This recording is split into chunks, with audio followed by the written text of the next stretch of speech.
Hi,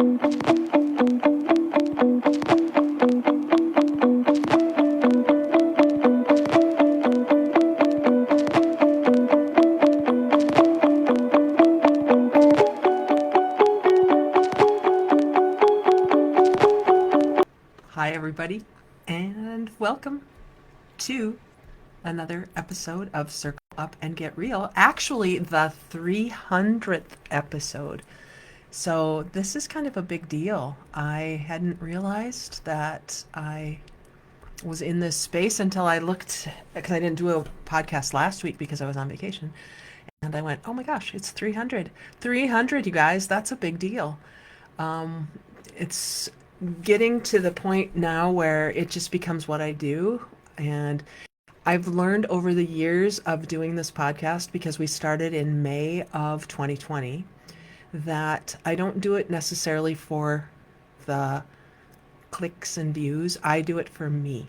And what I've learned over the years is that having a space where I can just learn to speak more impromptu, like, without necessarily a big script, has been a big deal for me. And that's helped me a lot. I remember back when I first started, probably I have had this is my second podcast, or maybe third, I can't remember. But I remember one of my mastermind people told me I needed to do more lives. And I went, oh, I don't want to be on camera. I don't want to do this. I don't want to go live.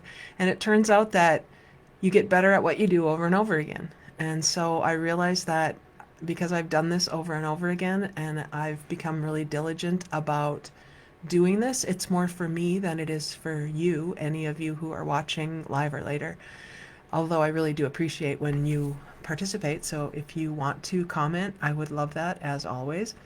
And I just wanted to kind of reflect back on episode 300, where we've come. This podcast was born in 2020, in the middle of the pandemic, in May. So if you think about what it would have been 6 years ago today-ish, which is lucky, St. Patrick's Day, the world was shutting down. I think it probably started in Fargo the week before that, maybe the second week of March, first week of March, I can't remember.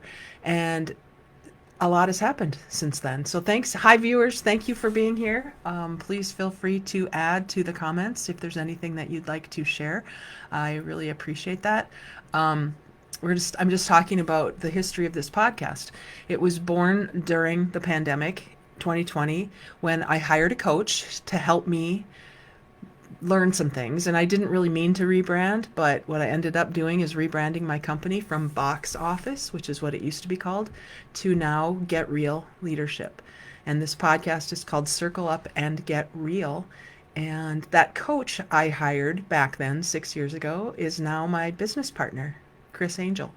And we have had a great, I'm going to try to think of another word. We've had a really interesting relationship for the past 6 years, especially in the last year as we've been writing a book together. This has been a journey, and we're nearing the end of that journey as well. So watch for that book. It's called Roots, the Human Framework Beneath Thriving Teams.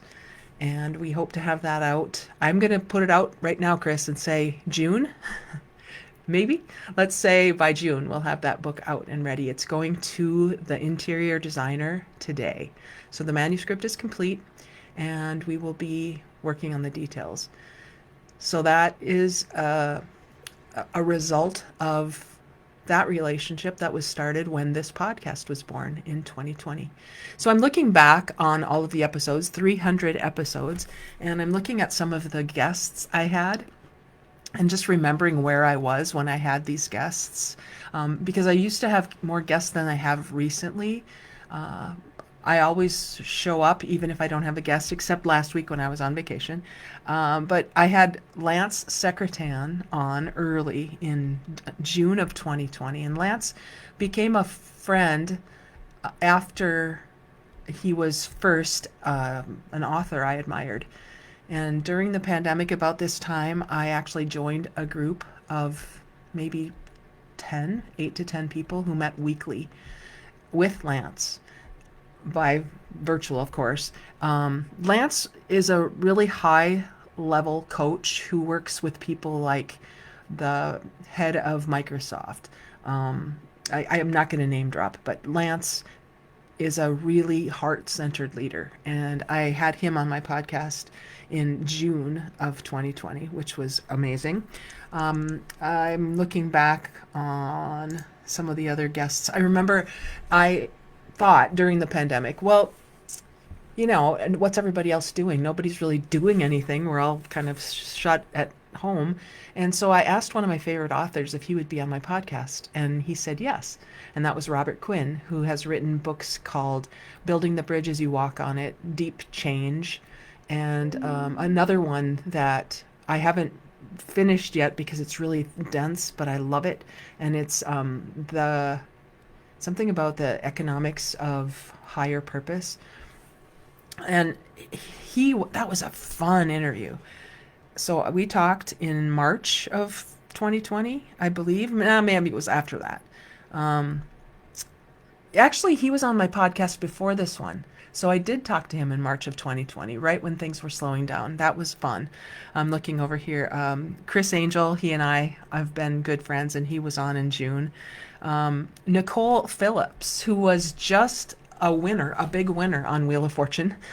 Her husband used to be the NDSU basketball coach here, and she was on the news. She was a newscaster, and she is pretty amazing. She was on my podcast.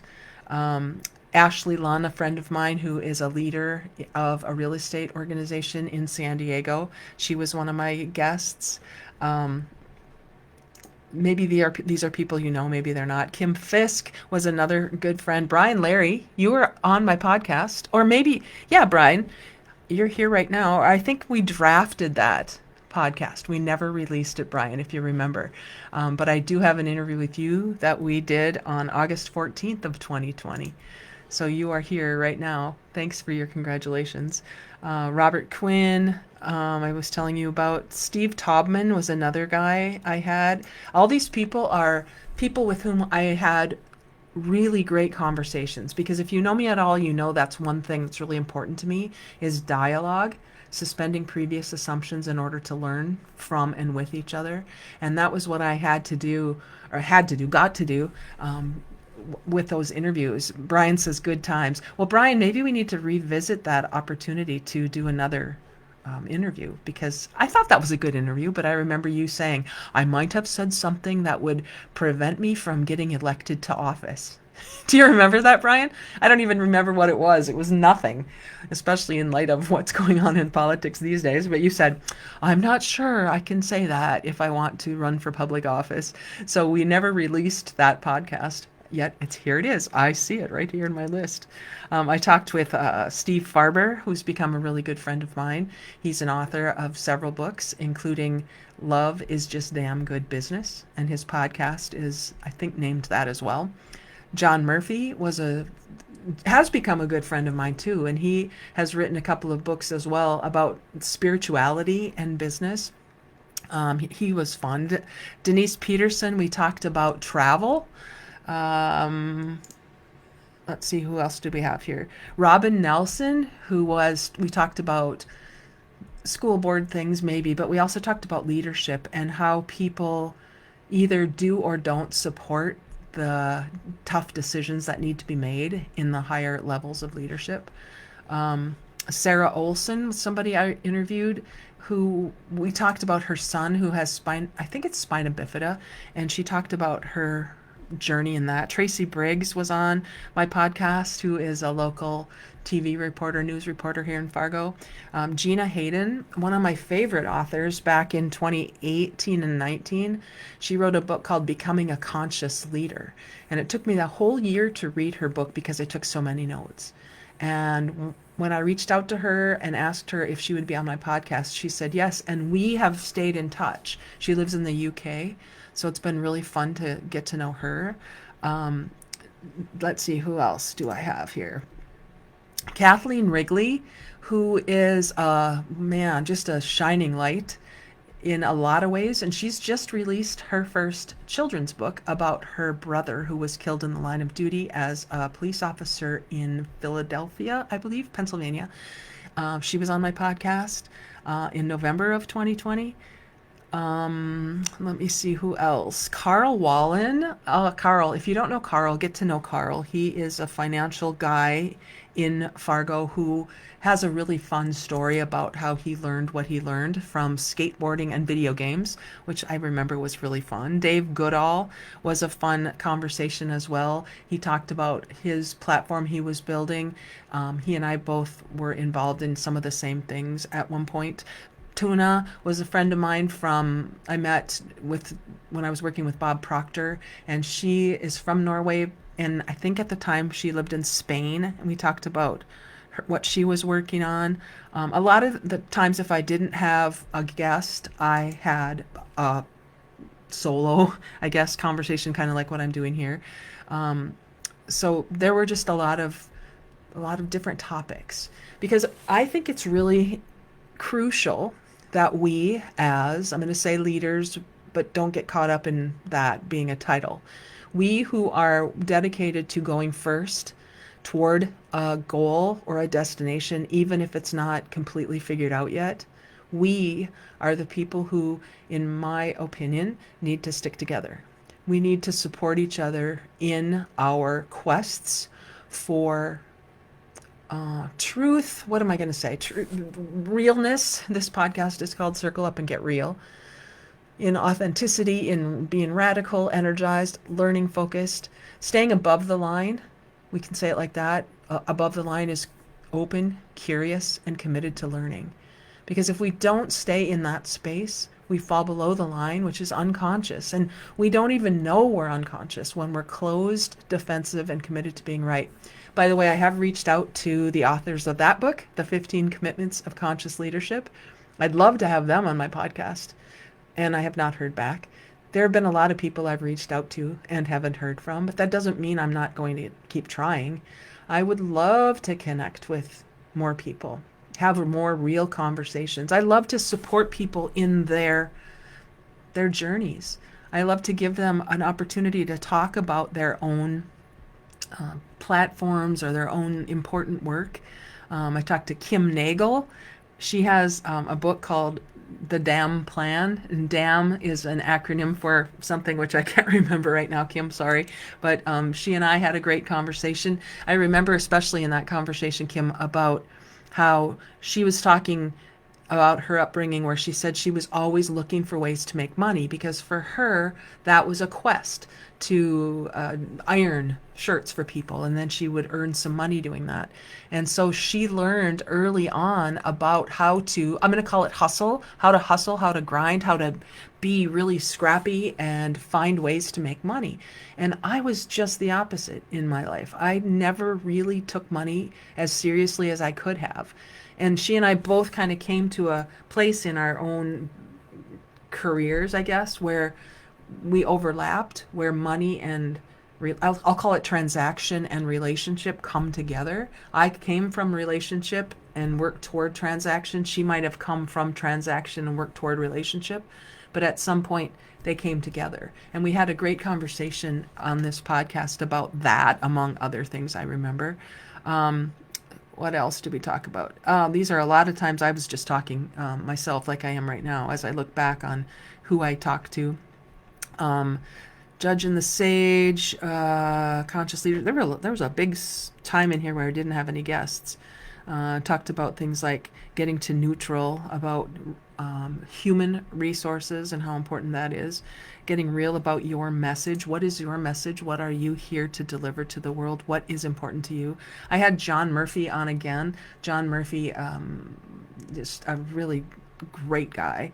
And we talked about the Great Resignation in January of 2022 and how people were leaving their organizations because I don't know if they had some sort of realization during the pandemic where they thought, what I've been doing hasn't been feeding my soul. And so he and I talked about that. Teresa Coffey was on. We were talking about her. I remember us talking about how she, sort of like Kim, was really driven her whole life, and she just saw everything as a goal to be achieved, and how different it was from the way I was earlier in my career. I mean, I was a basketball player, so I knew about goals and I knew about that, and I was very competitive for a while. But what I learned about myself in that journey was I was competitive so that I could be appreciated and recognized and valued.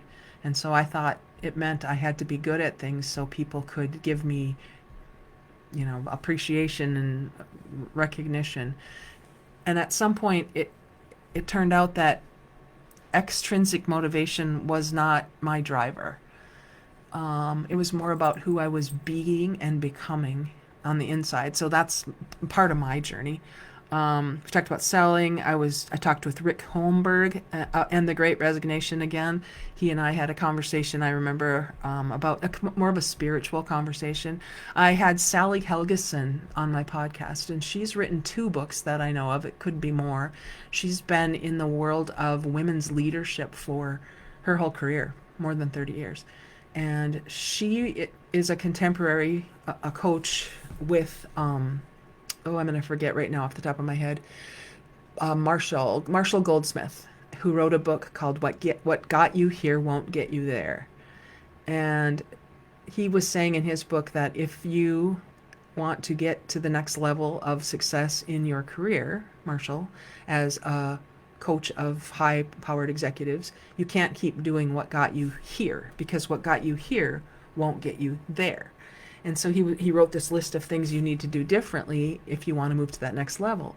And Sally and he were having a conversation about that. And Sally realized that the things he was saying applied to men and didn't necessarily apply to women. The one I can remember best is you need to apologize more. And Sally said, if women apologize more, they'll disappear.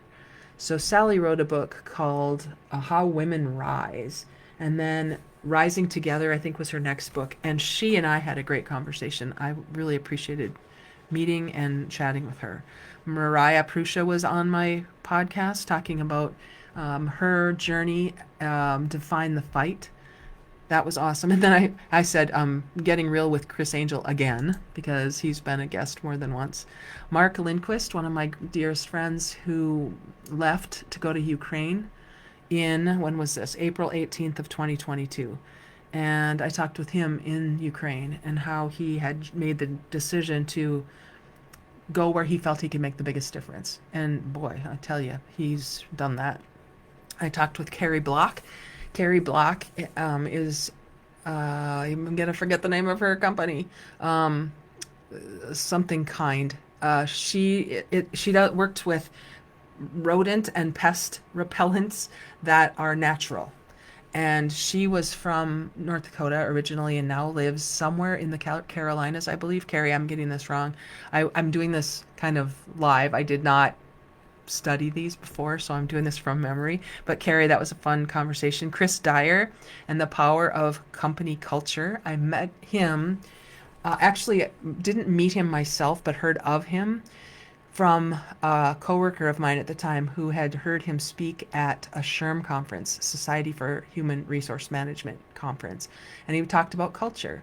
And I happened to catch him at a time when he was doing a year of yes. So he was a keynote speaker who had written a book, and I reached out and caught him at a good time because he said yes to being on my podcast. And so I was really interested in culture before that. That conversation really had me open my eyes in a different way to the power of company culture. And that was what his book was about, Chris Dyer. I talked with Don Cody and LifeWorks Global. Don's been a friend of mine for years, and he's been in a lot of entrepreneurial ventures, in and out of entrepreneurial ventures. And at the time, we talked about LifeWorks Global, which is now a little bit different for him. He's doing other things. But talked with Sarah Skedsvold and how it's important to feel your feelings. She was one of my coaches, helping me with physical activity and things like that at that time. Jennifer Mallory and I talked about mental fitness. She's become a dear friend of mine. She lives in Nyack, New York. I talked with James Spooner and the power of mindset. James and I he's been my mentor, and he'll say sometimes it feels like I'm his mentor, because we're kind of mutually having the conversations and the effect on each other. And he lives in where does he live in Pennsylvania? Carlisle, Pennsylvania. And we talk at least once a week, actually, mostly twice a week sometimes. I met with Carly Mock and her battle to breakthrough. She had written a book, and she's local to me in Fargo, and she's got a super great story. She's now working as a life coach with the North Dakota State University basketball teams, which is just exciting to me. Gina Powers and I talked about her contract, her music contract in Nashville, and how important music is. I talked with Jodee Harvilla about intuition. Jodee is an intuitive here in Fargo. I talked with Marianne Rodmacher, an artist who I met in person through my friend Pam. Marianne, you've heard her quote and you've seen some of her art. I know you have because she's been around for a long time. She does a lot of cards, and one of her quotes that's become really famous is courage doesn't oh my gosh, Marianne, I'm going to forget it. It's about courage, and you'll see it in gift stores and on cards. But I'll come back to you on that one as I'm forgetting that. I met with Lisa McCourt and Joy School. Her platform is so great, and when you see her face, you know she's all about joy. I met with Michelle Coyle, who at the time she and I had just completed neuro-linguistic programming training together. So we talked about her platform. Duncan So, another person I met there, who talks about burnout recovery and how important it is for executives to take care of their mindset and not burn out.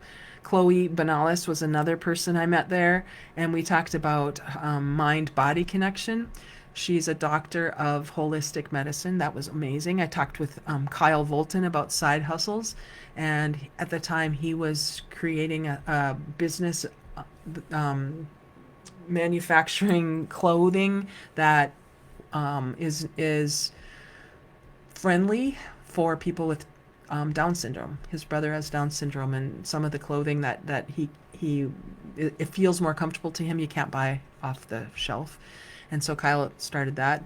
Chuki Yacobi, I met at NLP, and he actually came to Fargo and was my first speaker for Chill Out back in 2023.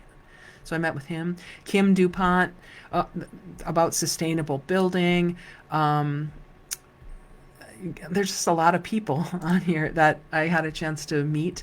I can't continue going through this. Ken Noble, Lisa Connors, Chris Angel, Amanda Lurs. All of these people have really important stories to tell, and I had the pleasure of helping them tell them, and I learned more about them. Anthony Hamilton from Canada has written a book that helped me understand the distinction and the connection between past and future. Energetic, there's a lot more to that. I talked with Lance Secretan again, talked with Brad Zollis, Nick Ranke, Randall Kenneth Jones, just a lot of people. Bria Dimke, Ian Williams, Andrea Hensrud, Josh Hoper, Anthony Hamilton again, Matthew Cooksey, just a super great guy I met who lives in, I believe it's Australia. It could be New Zealand. I apologize for mixing those up. Melissa Shamanik, Tom Kading, Dan Tinquist, Cody Pettengill, John Walters, Scott Geiselhart, Dean McMurray, Katie Gross, Jonah Lanto. I was on a roll there. I had a lot of interviews there in 2023.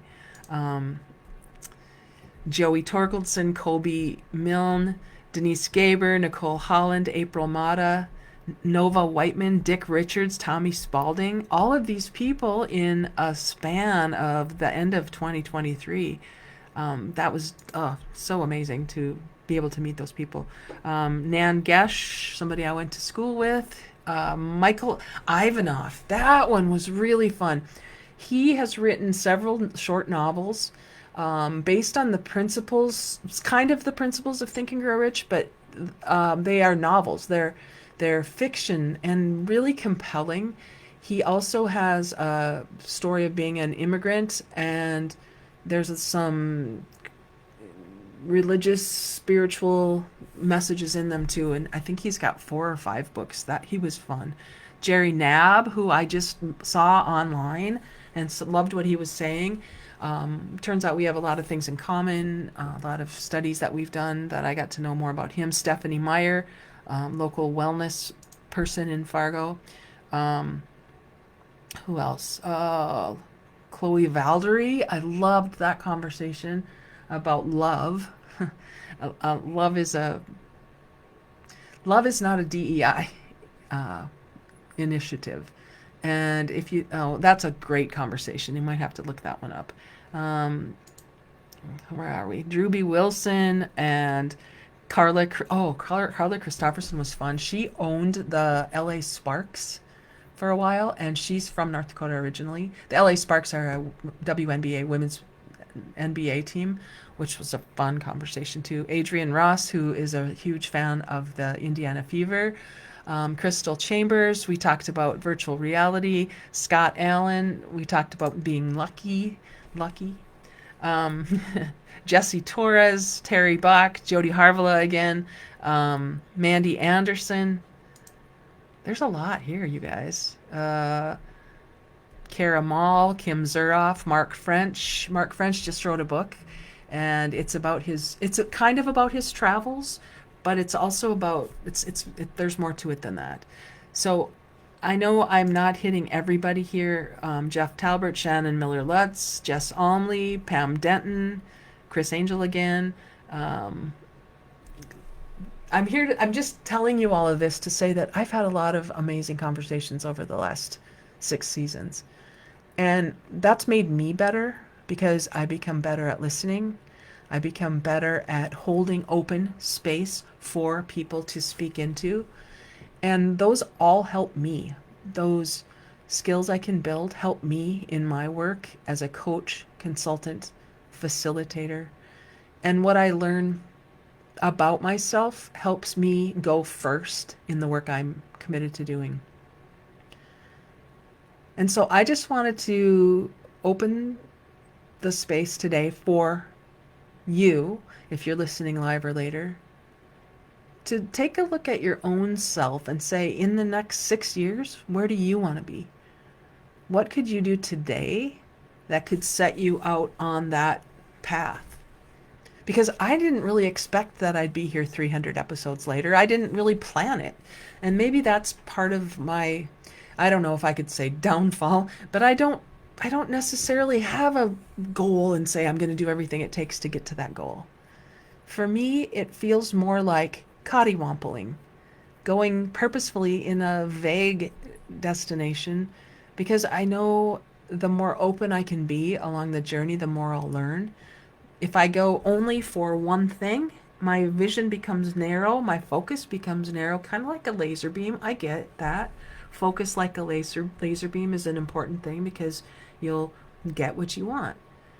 But you might miss out on everything that could be there in addition. And so as I'm learning to go in the direction but widen my vision, I have way more experiences than I might have if I were attached to the way things should be. I did one episode called Shoulders, standing on other people's shoulders. Shoulders. Shoulders is how you spell shoulders, but the first part of the word shoulder is should. Should. And if I'm standing on other people's shoulders because I'm doing what I should do if I want what they have, that only gives me what they have. It doesn't necessarily give me what I could truly desire if I get out of that space of what I should do and make a decision for what I could do. And to me, that's small but big. It's a small little shift, but it produces really big results for me. I'm not saying anyone else needs to do what I've done because that would be counterintuitive to what I just said. But I love having conversations about possibilities. If we don't have open dialogue for and toward possibility, then we're going to probably get what we've always got. The probability will take over if we don't allow the possibility to pull us. And for me, that's been, if I look back on these 6 years, that's been a big thread throughout all these episodes. I allow myself to get better at allowing ideas to come to me in the moment. I'm not scripting, I'm allowing. And sometimes I go back and listen later because since I don't plan what I'm going to say, it kind of comes to me, and then I listen later and I learn from myself, which sounds kind of weird, but it's really the truth. That's very much what has happened over these 6 years. And so if you've gotten anything out of this rambling today, know that everything's possible for you too. And one thing that I find to be really interesting is you'll never know if someone would have a conversation with you, or you'll never know if you don't ask. Let's put it that way. You'll never know. I know I met so many amazing people by just picking up the phone or sending an email. And while I'm still waiting on some, Brene Brown, if you hear this, Brene Brown, I'm waiting on you. But there are some people that I would love to have a conversation with. I would love to be in a dialogue with. And maybe, maybe not. Maybe I'll learn more in the times when I'm talking to myself, or when you're here, Brian, telling me that you're commenting here. Someday I'll maybe figure out how to have events where there are a lot of people, but maybe not. Maybe that's not my thing. Maybe my thing is to have you three current viewers be here with me in this moment, because it's not for the likes and clicks and comments, and it's for us. It's for those of us who decide that what we really want is to be real. We want to practice what it means to be real, radical, energized, authentic, and learning focused, so that we can grow our influence and impact where we live, wherever that is. We can grow who we are with the people we're around. And the more we can be real with them, the more they can help us be real ourselves. And so, everybody, I just want to thank you for being here today. Yay, 300, woohoo! That's a big milestone, and I'm pretty proud of it. And we'll be starting season 7 in May.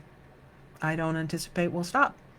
So continue to look for ways you can be real. No matter what you're doing this week, just concentrate maybe on picking one of those. Looking for a small way that you can be a little bit more radical, which is getting back to the root of what makes you you. Maybe you want to take a look at your energy and see whether you can be aware of that energy. My friend Steve Farber says, do you give off more positive energy when you walk into a room or when you walk out of a room? Be aware. Authenticity is the A, that kind of goes hand in hand with being real. And then the L is learning focused. Stay above the line as much as you can so you're open, curious, and committed to learning. Otherwise, you kind of fall below the line into that closed, defensive, and committed to being right space. And I'm not saying there's right or wrong, good or bad. I just choose to stay above the line as much as possible. I hope you'll think about that too. Thanks, everybody. Talk to you again.